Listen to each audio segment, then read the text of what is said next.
महाकाल, उज्जैन, मध्य प्रदेश, मोहनलाल यादव, 168 एकड़ जमीन। आप कह रहे हैं कि इन फाइटिंग है, कौन है अंदर? ऊपर वालों से पूछ के खबर छापी गई है, तो इसका मतलब ये है कि मोहन यादव की कुर्सी जो है वो खतरे में है। एक है कैलाश विजयवर्गीय, दूसरे हैं शिवराज सिंह चौहान। बट हम ये नहीं कह रहे हैं कि पिक एंड चूज किए गए थे ना मोहन यादव, फिर ऊपर वालों ने क्यों सहमति दी होगी? कोई मुख्यमंत्री हैं, कोई इनके पास जानकारियां तो होती हैं कहाँ से कौन सी विकास परियोजना जा रही है। अब जानकारी मेरे पास है तो मेरे परिवार को तो फायदा पहुंचे, स्वाभाविक है ना सर। क्या स्वाभाविक है, सिर्फ मध्य प्रदेश को सीमित नहीं है, ये हर राज्य में है। अपने राज्य की बात कर रहे हैं आप? राजनीति सारा खेल संसाधनों का है, रिसोर्सेज, बगैर उसके कुछ नहीं चल सकता। तो जब मुख्यमंत्री का काम पीएमओ से चल रहा है तो मुख्यमंत्री तो व्यक्तिगत चीजें जुटाएगा ही ना। लेकिन जब आप चीफ मिनिस्टर बन जाते हो ना, तो आपको वो तमाम काम छोड़ने पड़ते हैं जिसमें आपके ऊपर आरोप लगे। आज हर हर महादेव के नगरी की बात करते हैं। महाकाल, उज्जैन, मध्य प्रदेश, मोहनलाल यादव, 168 एकड़ ज़मीन, कीवर्ड्स मैंने बताए हैं सर। और खबरें दर्शकों तक पहुंच गई होंगी, लेकिन खबरों के अंदर की खबर क्या है वो आप बताएंगे। आपने बहुत सारे ट्वीट किए, मैं देख रहा था। आप कह रहे हैं कि इन फाइटिंग है, अंदर से ही कोई है जो मोहन यादव को के खिलाफ खड़ा हुआ है। कौन है अंदर से, क्या है पूरा मामला, दोनों चीज़ें बताइए। नहीं, देखिए, ये जो मामला है ज़मीन का, ये काफ़ी मामला पुराना है। लगभग 6-8 महीने से इसकी जानकारियाँ घूम रही थी मार्केट में, और भोपाल से लेकर दिल्ली तक सबको पता था कि वहाँ पे क्या हुआ है उज्जैन में। अच्छा। कितनी ज़मीन परचेज़ की गई है, परिवार के लोगों ने ही करी है, और कहाँ कहाँ करी है, इसकी सब जानकारी वहाँ की ब्यूरोक्रेसी के पास थी, विपक्षी पार्टियों के पास थी, और वहाँ के एक बड़े हिंदी अखबार के पास भी थी, जिसका मुख्यालय वहाँ पे है, भोपाल। और 6 महीने से उनके पास ये डॉक्यूमेंट पड़े हुए हैं, लेकिन उन्होंने एक खबर नहीं छापी। और जितनी प्रमुखता से विपक्षी पार्टियों के नेताओं को ये खबर उठानी चाहिए थी, या बतानी चाहिए थी, या इसका बड़ा मुद्दा बनाना चाहिए था, क्योंकि वो राष्ट्रीय पार्टी कांग्रेस पार्टी दिल्ली में आके भी इस विषय को उठा सकते थे जी। उस तरीके से उन्होंने भी नहीं किया। फाइनली एक दिल्ली के अंग्रेजी अखबार एक्सप्रेस ने खबर छापी, और खबर अब हम सबके सामने है कि किस तरीके से जहाँ जहाँ से सड़क गुजरने वाली थी जी। या जहाँ जहाँ पे विकास होने वाला था, वहाँ पे वो ज़मीनें सीएम साहब के परिवार ने पहले ही परचेज कर ली, और सब उनके घर के लोगों के नाम है। कुछ भी बेनामी नहीं है। इसमें सबसे अच्छा पार्ट ये है कि कुछ भी बेनामी नहीं है। जो अक्सर राजनेता करते हैं कि किसी और की कंपनी के नाम या किसी और स्यूडो नाम रहता है एक। तो सब परिवार के नाम है। और फाइनली ये खबर छपी दिल्ली के अंग्रेजी अखबार में, और उसके बाद से विवाद खड़ा हो गया। अब मुझे याद नहीं आता है कि पिछले 12 सालों में ऐसी कौन सी खबर दिल्ली की नेशनल मीडिया ने छापी है जिसका इतना ज़्यादा इम्पैक्ट हुआ। अच्छा, इंडियन एक्सप्रेस जिस अखबार ने छापी है उसके लिए कहा भी जाता है रामनाथ गोयनका जो है वो इंदिरा गांधी के खिलाफ, जो इमरजेंसी के खिलाफ एक आंदोलन हुआ उसमें भी सक्रिय थे, बहुत मुखर थे, संघ के करीब भी माने जाते रहे हैं, और आजकल उनके पोते मेरे हिसाब से वो चलाते हैं। कहा जाता है कि बीजेपी से काफ़ी नज़दीकी है। तो बीजेपी से नज़दीकी एक अखबार में इस तरह का इन्वेस्टिगेशन, क्या ये एक आधार देता है? क्या एक्सप्रेस ने यूपीए 1 और यूपीए 2 के दौरान भी अच्छी खबरें छापी, और उस दौर में जब हम लोग सीख रहे थे, मैं काफ़ी यंग जर्नलिस्ट था, तो तब ये होता था कि एक्सप्रेस की छपी हुई खबर को टीवी कैरी किया करते थे, और हर बड़ी खबर उस दौर में एक्सप्रेस में ही छपी जी। चाहे वो कोयला घोटाला था, चाहे वो 2G घोटाला था, जो आरोप थे, चाहे वो आर्मी के कूच करने की बात थी, कूप करने की बात थी, ठीक है, ये सब चीज़ें वहीं पे छपती थी। लेकिन उसके बाद से जब जैसे ही मोदी जी आए सत्ता में, तो उसके बाद से एक्सप्रेस ने कोई ऐसी खबरें करना बंद पड़ गया था। हाँ, मतलब बहुत लंबे अरसे के बाद ये देखा है। तो पहली बात तो ये है कि मध्य प्रदेश के मुख्यमंत्री मोहन यादव जी को लेकर जो खबर छपी है, ये भाजपा का अंदरूनी झगड़ा है। कौन है अंदर, उस पर बाद में आएंगे। अच्छा। सबसे पहली बात ये है कि झगड़ा अंदरूनी है। ठीक है। दूसरा, मुझे ये बात हजम नहीं होती कि ऊपर वालों से पूछे बगैर दिल्ली का एक बड़ा अंग्रेजी अखबार ये खबर छाप सकता है, जिस तरीके का नियंत्रण है मीडिया पे उसके बावजूद। तो मुझे लगता है कि ऊपर वालों से पूछ के खबर छापी गई है, और जब पूछ के खबर छपी है और अनुमति मिली है, तो इसका मतलब ये है कि मोहन यादव की कुर्सी जो है वो खतरे में है।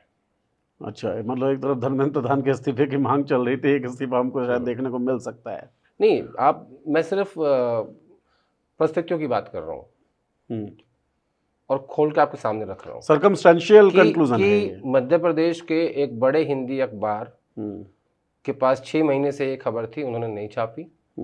डिफरेंट कारण हो सकते हैं उसके। उसका पहला कारण हो सकता है कि भाई क्योंकि दोनों को भोपाल में ही रहना है, विज्ञापन का भी एक बड़ा फैक्टर रहता है कि भाई अखबार में विज्ञापन नहीं आएगा, पैसा नहीं आएगा, सैलरी कहाँ से जाएंगी, ठीक है, क्योंकि आजकल जो प्राइवेट विज्ञापन है वो काफ़ी कम हो गया है। तो ये वाला महत्वपूर्ण फैक्टर है। फिर दूसरा फैक्टर विपक्षी पार्टी का है कि कांग्रेस पार्टी ने भी इतनी मुखरता से इस खबर को नहीं उठाया। तो इस हिसाब से जब आप देखोगे तो दिल्ली की अनुमति से अंग्रेजी अखबार ने खबर छापी है और ये दर्शाता है कि सीएम साहब की जो कुर्सी है वो खतरे में है। तो आप जो बोल रहे थे कि बाद में, तो अब बताइए ना। देखिए 6 महीने तक खबर आपने कहा कि पड़ी रही एक हिंदी के अखबार के पास। सिंपल सी बात है, 2 ही बड़े नेता हैं वहाँ के, जो एक हैं कैलाश विजयवर्गीय बैटिंग वाले, दूसरे हैं शिवराज सिंह चौहान। ठीक है, चौहान साहब तो केंद्र में आ गए, बट हम ये नहीं कह रहे हैं कि इन्होंने छपवाई होगी। टॉकिंग पॉइंट्स दे रहे हैं, नंबर 1। नंबर 2, इन सब के करने के बावजूद भी परमिशन तो ऊपर से लेनी पड़ी ना, लेनी पड़ी होगी, क्योंकि उसके बिना हो नहीं सकता, उसके बिना पॉसिबल नहीं लगता मुझे। तो इतना सिंपल खेल नहीं है। अच्छा, जब मोहन यादव बनाए गए चीफ मिनिस्टर तो कहीं पे रेस में थे नहीं, कहीं कोई ऐसा नाम नहीं था, एकदम से बनाए गए।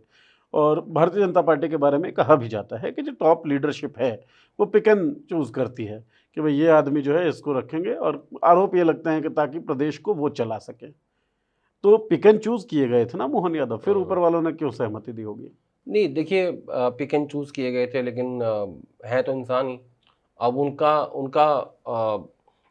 उनकी तरफ से कहा जा रहा है कि ये तो पहले से ही इसका ये काम करते हैं, रियल एस्टेट में काम करते हैं जी।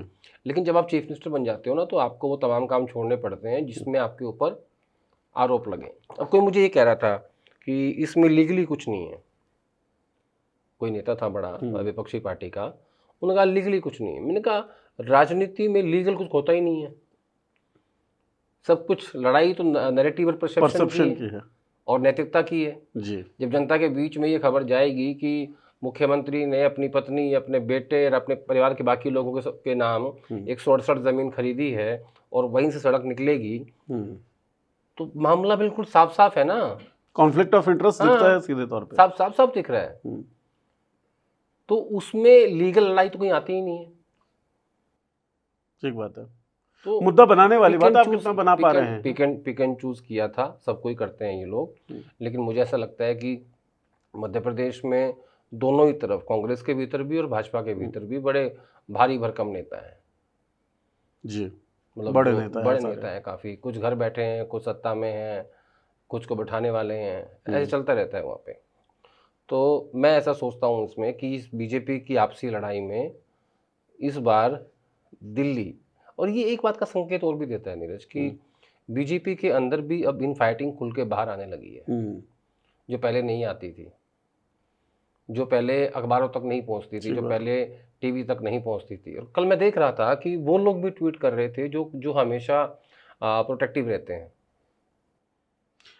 सरकार पक्ष को लेकर। 2 अन्य मामलों में भी ये चीज़ दिखी, हालांकि ये अभी इस पोर्शन का हिस्सा तो नहीं था, लेकिन मैं ऐड कर देता हूँ क्योंकि आपने वो बात बोली। अयोध्या में राम मंदिर का जो चंदा विवाद है, चंदा चोरी विवाद, वो, और बिहार में जो एनकाउंटर हुआ है, उसके ऊपर भी भारतीय जनता पार्टी को प्रोटेक्टिव जो लोग रहते हैं भारतीय जनता पार्टी के लिए, वो भी अब सवाल उठा रहे हैं। तो इनफाइटिंग तो दिख रही है बीजेपी के अंदर, खुल के दिख रही है। मैंने एक चीज़ और लिखी थी उसमें, हालांकि वो सटायर था। मैंने कहा कि यार कम से कम तारीफ करनी चाहिए मुख्यमंत्री की कि उन्होंने बेनामी संपत्ति की तरह इसको नहीं बनाया, कहा कि नहीं, जो है हमारे परिवार का है और हमारे नाम ही रहेगा। क्योंकि मुझे लगता है कि उन्होंने सीखा होगा, पिछले कुछ सालों में कई नेताओं का निधन हो गया और जितनी बेनामी संपत्ति थी जिनके पास थी उन्हीं के पास रह गई, वो धनाढ़ रहे। एक उदाहरण कांग्रेस पार्टी का है और एक उदाहरण है क्षेत्रीय पार्टी का, नाम दोनों का नहीं लूंगा, दुनिया में है नहीं। तो कांग्रेस पार्टी के नेता थे बड़े, उनके निधन के बाद जो सामान जहाँ रखा हुआ था, जो पैसे या जो प्रॉपर्टी, उन्हीं के पास रह गया वो, और बाद में फिर कह दिया गया नहीं तो हमारा है। आज उनके बच्चे घूम रहे हैं सड़क पे। और दूसरा एक और है जो क्षेत्रीय पार्टी के मुखिया थे, उनके निधन के बाद आनंद निकेतन की एक बड़ी कोठी में पार्टी हुई थी, अच्छा। क्योंकि वो कोठी उन्हीं की थी, नेताजी की। लेकिन वो और उनके नाम पे उसमें नहीं जो थी। उसमें रहते थे, जो भी भाई साहब थे, जी। उन्होंने पूरी रात सेलिब्रेट किया, क्योंकि कोठी उनकी हो क्योंकि गई। कोठी उनकी होगी। बताइए, मतलब इतने करीबी की कोठी नाम तो करवा दी। इस मामले में तो तारीफ करनी चाहिए ना मोहन यादव जी की। लेकिन वो ये बात जानते हैं कि क्योंकि भाजपा के अंदर इस्तीफे नहीं होते हैं, कल्चर ही नहीं है, जी, कमजोर थोड़ी है। नैतिकता की तेरहवीं हो चुकी है, जी। तो फिर क्या जरूरत है, संपत्ति अपने नाम ही लो, ज़्यादा क्या होगा, हटा देंगे ना, केंद्रीय मंत्री बन जाओगे, ठीक बात है। सीएम तो हुई ना, पूर्व सीएम। ठीक बात है। तो इस बात में मैं उनको तारीफ करता हूँ कि उन्होंने सब जो संपत्ति खरीदी अपने और अपने परिवार के नाम ली। जी। वो बेनामी भी बिलीव नहीं करते। अच्छा चलिए, लीगल छोड़िए, परसेप्शन के हिसाब से भी तारीफ तो आप कर रहे हैं, पर ये सटायर तो आपने खुद भी कह ही दिया था। तो ये फंसने का एक कारण भी बन सकता है क्या? क्योंकि सीधे तौर पे एविडेंट हो रहा है ना भाई, आपके परिवार के नाम पर, अपने नामों पर। एज ए चीफ मिनिस्टर इसमें बहुत सारे सवाल हैं। जब आप एज ए चीफ मिनिस्टर ऐसी चीज़ें करते हैं तो आपके ऊपर सवाल उठते हैं, क्योंकि आप मुख्यमंत्री रहते हैं, आप प्रदेश के मुखिया के रूप में ऐसे काम नहीं कर सकते, क्योंकि आपको उन सारी तमाम पॉलिसीज़ और प्लानिंग का पता है कि कहाँ कहाँ से सड़क गुजरेगी, कहाँ कहाँ विकास होगा, और उससे पहले ही आप वहाँ ज़मीन परचेज़ करते हो, और वो कंपनीज भी आपकी हैं और लोग भी आपके हैं, परिवार भी आपका है, तो आपके ऊपर सीधे सवाल खड़े होते हैं। ये आपके अंदर डर भय नाम की चीज़ ही नहीं है। अच्छा, मध्य प्रदेश में एक अलग कल्चर देखा है मैंने, इधर मुख्यमंत्री जी कर रहे हैं, इससे पहले कुछ 200 IAS IPS अफसर थे, उन्होंने भोपाल में ज़मीन परचेज की थी, जो जहाँ से हाईवे गुजर रहा था जी, और उसमें भी कहीं 100 करोड़ का खेल हुआ था, उसमें भी कुछ नहीं हुआ। ठीक बात है। इधर विपक्ष चुप रहता है। अच्छा, एक बार जो हमारी इस शो की रिकॉर्डिंग से पहले भी बात हो रही थी, बचकानी से बात लग सकती है, लेकिन दर्शकों के नज़रिए से भी वो थोड़ी सी क्लैरिटी और मिले। भाई मुख्यमंत्री हैं कोई या ब्यूरोक्रेट्स हैं, जैसा आपने बताया, इनके पास जानकारियाँ तो होती हैं कहाँ से कौन सी विकास परियोजना जा रही है। अब जानकारी मेरे पास है तो मेरे परिवार को तो फायदा पहुँचे, स्वाभाविक है ना सर। क्या स्वाभाविक है? अरे भाई देखिए, आप मान लीजिए मुख्यमंत्री बन गए। इसको थोड़ा सा विस्तार से बताया था। हाँ। हर राज्यों में मुख्यमंत्री हो, मंत्री हो या ब्यूरोक्रेट्स हो, वो ज़मीनों का ही खेल खेलते हैं जी।